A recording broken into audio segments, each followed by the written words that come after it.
नमस्कार, आप देख रहे हैं न्यूज 18 राजस्थान। मैं हूं आपके साथ मनराज सक्सेना। वक्त हो गया है फटाफट खबरों का, लेकिन उससे पहले बड़ी खबर का रुख कर लेते हैं। राजधानी जयपुर से बड़ी खबर है, जहां पर आरसीए में पराक्रम की एंट्री पर अब रार यहां पर देखने को मिल रहा है। क्रिकेट के पिच पर पराक्रम की एंट्री आरसीए को नामंजूर है। चूरू क्रिकेट संघ के चुनाव को मान्यता नहीं मिली है। आरसीए के सचिव ने चुनाव को मान्यता नहीं दी है। ये चुनाव आरसीए द्वारा अधिकृत नहीं, ये कहना है भवानी समोता का। चूरू का चुनाव पूरी तरह से संवैधानिक है, आरसीए उपाध्यक्ष साफ तौर पर कह रही हैं। चूरू में आरसीए ने कोई ऑब्जर्वर नियुक्त नहीं किया है। तो बड़ी खबर अपने दर्शकों को दे दें, राजधानी जयपुर से है और खबर यह कि आरसीए में पराक्रम की एंट्री पर अब रार नजर आ रही है। दरअसल क्रिकेट की पिच पर पराक्रम की एंट्री, पराक्रम हमारे साथ खुद इस खबर पर जरा जानकारी के साथ जुड़ गए हैं और पराक्रम, चूंकि खबर पराक्रम से जुड़ी। पराक्रम जी, आपका बहुत बहुत स्वागत है। आपसे ही जानना चाहेंगे कि आखिरकार पेच कहां पर फंसा हुआ है। मेरे को तो कोई पेच फंसा हुआ कहीं दिख नहीं रहा है जी। और आप किस पेज की बात कर रहे हैं, आप थोड़ा खुलासा कीजिए। जी, दरअसल आरसीए को चूरू क्रिकेट संघ के चुनाव को मान्यता नहीं मिली है, ये साफ तौर पर कहा गया है। बिल्कुल गलत है ये। अगर कोई कह रहा है जी तो बहुत बेबुनियाद और झूठी बात बोल रहा है।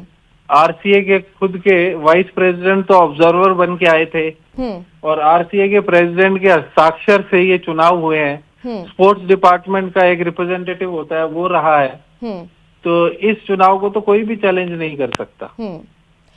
भवानी समोता कह रही है चुनाव आरसीए द्वारा अधिकृत नहीं है, लेकिन फिर सवाल यही है कि आगे अब ऐसे में पराक्रम जी क्या आप रास्ता अपनाएंगे?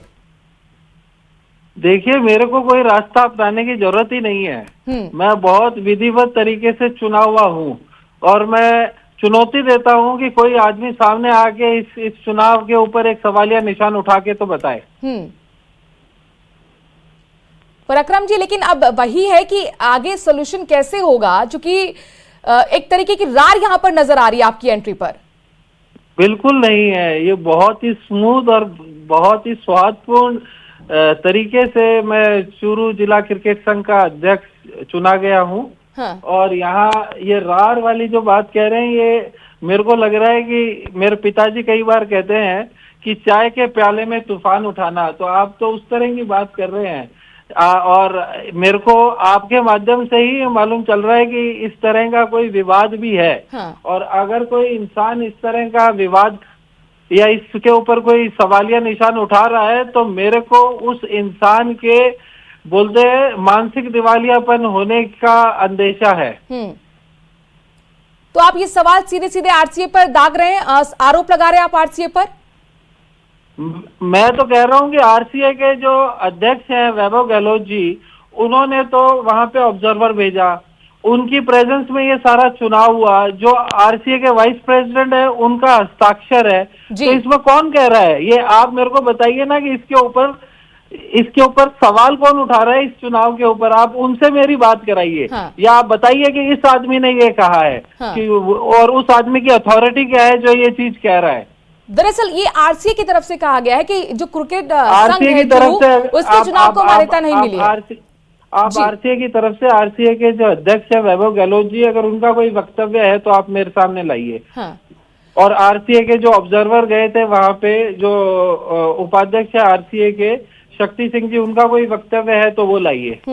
आरसीए की तरफ से, मतलब आरसीए इज अ बॉडी, मतलब who is the spokes person on behalf of RCA who speaking, kindly give me the name. लेकिन आरसीए के सचिव ने तो चुनाव को मान्यता नहीं दी है, खबर तो यही है पराक्रम जी। ऐसा है, अगर आरसीए के सचिव को इस पे कोई आपत्ति है तो आई थिंक इनको अपने अध्यक्ष से बात करनी चाहिए। और सचिव बड़ा होता है कि अध्यक्ष, ये आप जानिए। और जो ये चुनाव हुआ है, इस चुनाव को ना तो आरसीए का अध्यक्ष अब चैलेंज कर सकता है, ना आरसीए का सचिव चैलेंज कर सकता, कोई चैलेंज नहीं कर सकता। और किसी में दम है तो इसको लीगल तरीके से चैलेंज करके बताएं। आपको क्या लग रहा है पराक्रम जी, यहाँ कोई राजनीति हो रही है क्या आपके खिलाफ? फिर मेरे को तो नहीं लगता कि कोई राजनीति हो रही है। तो फिर यहाँ पर भवानी समोता साफ तौर पर कह रही हैं कि ये चुनाव आरसीए द्वारा अधिकृत है ही नहीं। मैं जानता ही नहीं भवानी समोता है कौन। जी। मैंने तो नाम ही पहली बार सुना है कि भवानी सामोता, और मैं उनकी अथॉरिटी नहीं जानता, ना मैं उनको जानता। For me is nobody. पराक्रम जी, आप क्या अध्यक्ष के पद की दौर में हैं आरसीए को लेकर? देखिए, अभी तो मैं चूरू जिला क्रिकेट संघ का अध्यक्ष बना हूँ, और जो मेरा कंप्लीट फोकस है वो चूरू के अंदर क्रिकेट को बढ़ावा देने का है।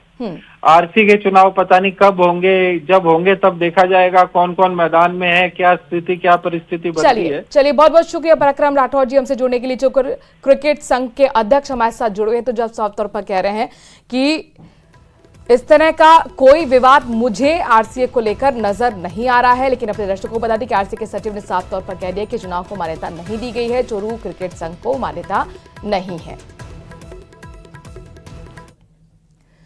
खबरों में आगे बढ़ते हैं, बात मदन दिलावर की करते हैं। शिक्षा मंत्री मदन दिलावर सवाई माधोपुर के दौरे पर हैं और इस दौरान उन्होंने आगामी चुनाव को लेकर रणथंभौर के एक होटल में बीजेपी पदाधिकारियों और कार्यकर्ताओं की बैठक ली। साथ ही चुनाव के लिए जीत का मंत्र भी दिया। साथ ही गांव चलो अभियान को लेकर कार्यकर्ताओं का फीडबैक भी लिया। वहीं मीडिया से बातचीत में दिलावर ने प्रदेश के स्कूलों में ड्रेस कोड को लेकर बड़ी बात कही। हिजाब विवाद पर दिलावर ने कहा कि राजस्थान के लोग समझदार हैं, स्कूलों में ड्रेस कोड को लेकर सख्ती बरतने की जरूरत नहीं पड़ेगी। विद्यार्थियों को स्कूल में आना है, उसे स्कूल ड्रेस कोड का पालन करना ही होगा। इसके साथ ही कांग्रेस राज में बने अंग्रेजी मीडियम स्कूलों की जांच कराने की बात भी कही।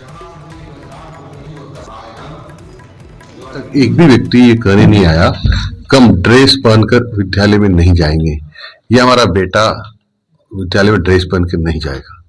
इसलिए मैं नहीं मान सकता कि कहीं विवाद हुआ हो। मैं तो देखो हिजाब के खिलाफ हूं ही नहीं। अपने जीवन में कोई भी कैसी भी ड्रेस पहने, लेकिन विद्यालयों में तो विद्यार्थी के नाते यानी छात्र के नाते जो आएगा उसको ड्रेस यानी गणवेश यानी पोशाक पहनकर ही आना पड़ेगा। देखो, राजस्थान की जनता और यहाँ के विद्यार्थी बहुत समझदार हैं, यहाँ कोई सख्ती नहीं करनी पड़ती, वैसे ही आएंगे। वो सब जानते हैं कि अनुशासन है और राजस्थान के विद्यार्थी अनुशासित लोग हैं। तो बच्चे अंग्रेजी स्कूल के नाम से वहां चले गए, वहां पढ़ाने वाला कोई नहीं। हिंदी स्कूल वाले से उठा लिया तो हिंदी में भी पूरे अध्यापक नहीं बचे, यानी हिंदी वालों का भी भविष्य खराब किया और अंग्रेजी पढ़ने वालों का भविष्य खराब किया इस कांग्रेस ने, और महात्मा गांधी जी का घोर अपमान किया। हम इस पर एक कमेटी बना रहे हैं, वो इसकी समीक्षा करेगी और समीक्षा में जो भी तथ्य आएंगे और वो तथ्य हम ये स्वीकार करेंगे जो छात्रों के हित में होगा। जो छात्रों के हित में यह है कि इस प्रकार के विद्यालय को बंद करना चाहिए और वहाँ की जनता चाहती है तो बंद करेंगे, और वहाँ की जनता चाहती है कि विद्यालय चालू रहना चाहिए, इसे छात्रों का हित है तो वो चलिए बढ़ते आगे, बात महेंद्रजीत सिंह मालवीय की करते हैं। दरअसल आज बांसवाड़ा के दौरे पर मालवीय बीजेपी में शामिल होने के बाद पहला उनका ये दौरा है। बीजेपी पदाधिकारियों और कार्यकर्ताओं ने इस दौरान उनका जोरदार स्वागत किया। शहर में जगह जगह मालवीय का स्वागत हुआ। सांसद कनकमल कटारा सहित कार्यकर्ताओं ने उनका स्वागत किया है। उस वक्त की तस्वीरें जहां पर आप देख सकते हैं जो कार्यकर्ता थे और सांसद भी उनके स्वागत के लिए पहुंचे और जोरदार ये स्वागत बीजेपी में शामिल होने के बाद दरअसल बांसवाड़ा के दौरे के दौरान हुआ है।